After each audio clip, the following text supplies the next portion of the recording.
Mexico hatimaye wameandika historia mpya katika mashindano ya kombe la dunia kwa mwaka 2026 baada ya kuwa timu ya kwanza kufuzu hatua ya knockout, yani raundi ya 32, kufuatia ushindi wao wa bao 1-0 dhidi ya Korea Kusini. Bao la Luis Romo lililotosha kuwapa tiketi ya mapema kabisa kwenye hatua inayofuata na kuifanya dunia yote ianze kuzungumzia uimara wao mpya. Hii si mara yao ya kwanza kuonyesha uthabiti wao kwenye mashindano ya World Cup.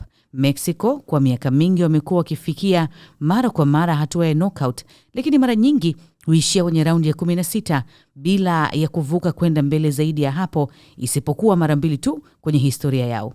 Mara mwisho walipokaribia mafanikio makubwa ilikuwa ni kombe la dunia la mwaka 2022 huko nchini Qatar, ambapo walishindwa kufuzu hatua ya 16 bora baada ya kumaliza pointi sawa na Poland, lakini wakatolewa kwa tofauti ya mabao, yani goal difference.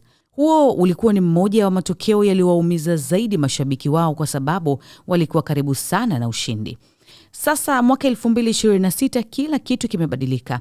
Kwa ushindi wao dhidi ya Korea Kusini, Mexico wameonyesha mwanga mpya na nguvu moja, wakifungua ukurasa wa matumaini kwamba safari hii wanaweza kwenda mbali zaidi ya kawaida yao ya raundi ya 16. Mimi ni Gina Baltazari.